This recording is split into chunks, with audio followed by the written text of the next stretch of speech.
Have you ever seen a shadow person? I have. But what are they? Let's talk about it. What's going down, Mouse Nation? We are back, and I wanted to share an experience that I had this week with you guys. Now, if you've been watching our channel for a while, then you know that I've had quite a few paranormal experiences in my lifetime. I've talked about them quite a bit in some of my past videos. I've seen bright lights. What is that? Demonic possessions. Experienced moving objects. I've heard strange noises, and I've even caught EVPs. That's electronic voice phenomena for those of you who have no idea. That's when you catch a disembodied voice on audio. I've seen odd creatures, and I've even felt the presence of otherworldly beings. But I have never come face to face with the dark, shadowy humanoid figures known as shadow people. And this week, I did just that. Now, before we get to the experience I had, I want to talk about what they are. And this really prompted me to do a lot more research on these entities. And what absolutely astonished me is that this is a really widespread belief in many belief systems, both in religions and folklore. They are shadowy, supernatural entities, such as the Shades, who reside in the underworld from Greek culture. And that's just one version of these shadow people. More recently, in the 2000s, shadow people have made a comeback in modern lore thanks to the internet and social media. People's experiences have spread all through the interwebs. An author named Heidi Hollis actually wrote a book about them in October of 2001. She describes them as dark silhouettes with human shapes and profiles that flicker in and out of peripheral vision. There are also claims that people have reported the figures attempting to jump on their chest and choke them. She believes the figures to be negative, alien beings that can be repelled by various means, including invoking the name of Jesus. The power of Christ compels you.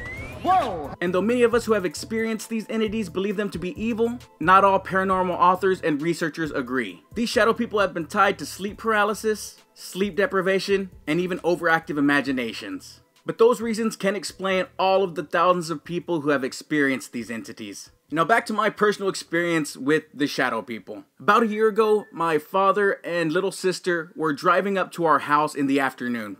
As they drove up to the house, they saw a dark figure getting into my grandmother's car.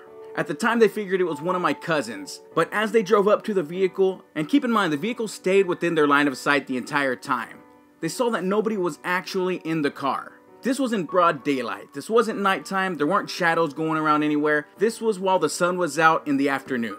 Now, as a believer in the paranormal, I was a bit skeptical at first, but the fact that both my dad and sister had seen it really had me intrigued. At this time, we were experiencing a whole lot of paranormal experiences in our home, which strangely enough began not long after my grandfather had passed away. Now, I won't go into the details of all that was happening at that time, but I'll put a link to that video that I talk about some of this stuff in the description below.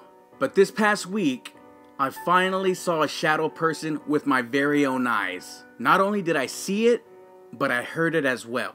Now, it's easy to chalk it up as my overactive imagination or even maybe an animal running by. But what made this experience real for me was that I wasn't the only one that saw this happen. It was about 9 p.m. and I was looking for my wife. At the time, I had no idea that she was actually in our bedroom putting our daughter to sleep. So I went outside to see if she was in the garage with our pets. It was really dark with only lights coming from the inside of our house and from the light pollution outside. As I called her name, I heard a racket coming from the left side of my house. So I turned to the left, and simultaneously as this happened, my mother walked outside and started yelling my name. I had to ask her to stop. Mom, stop! Shh! I hear something. To my left, I heard human footsteps running through the grass. And when I looked, I saw white legs that faded up into a man-shaped black silhouette running through the darkness. I thought it was a real person. Like, I saw this. I thought it was somebody wearing like white pants or something. And I ran to the corner of our yard after about a couple of seconds of me just being shocked with what I had just seen. And as I ran to the corner and I used the flash on my phone to take a look around, but no one was there. Nobody. But then in the corner of my eye, I once again heard and saw something flash across my backyard behind my garage. My mother had seen it as well. She told me that she saw a dark silhouette of a man run through the backyard. Now I stayed in the backyard, taking a look around to make sure that nobody was there, and then my brother came out with another flashlight, and we went behind the garage, and we found nothing. Nothing was there. Now my brother didn't actually see the entity, and he insisted that it was just an animal. I am not an animal! But my mother and I knew better. We heard it. We saw it. Both of us. And the sound was enough to know that it was a person's footsteps running through the grass. I have pets.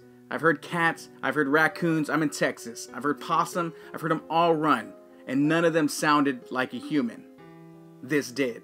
Now the weirdest part to me was how when I first saw the legs, they were white up to about the knees. And from that point, they sort of melted up into blackness. And the rest was the black shadow of a humanoid person. Now even weirder than that, that same night, I had a dream. Or should I say nightmare. I was having that same exact experience with the shadow running across my yard, except this time there was one minor detail change. This time, that shadow person looked back at me. His face was pure white, with a bright red smile. Big. He had huge eyes and no eyelids. And of course I woke up terrified. I mean, it really freaked me out, because imagine seeing this dark humanoid creature and then dreaming about it that same night. Now the truth is, I have no idea what it was. But I had to share this experience with you guys, as this is something that I'm really interested in, and it's not the first time that my family has seen something like this. So what do you guys think? Are they ghosts? Demons? Are they aliens? Are they extra-dimensional inhabitants of another universe? Let us know in the comments below. I'd also like to know if any of you have ever had an experience like this. Let us know about some of those in the comments below as well, or if there's something that you want me to talk about in the future. Don't forget to smash that like button, share, and subscribe. As always, I'm your host, Morty Mouse. I'll see you later, or I'll see you at another time.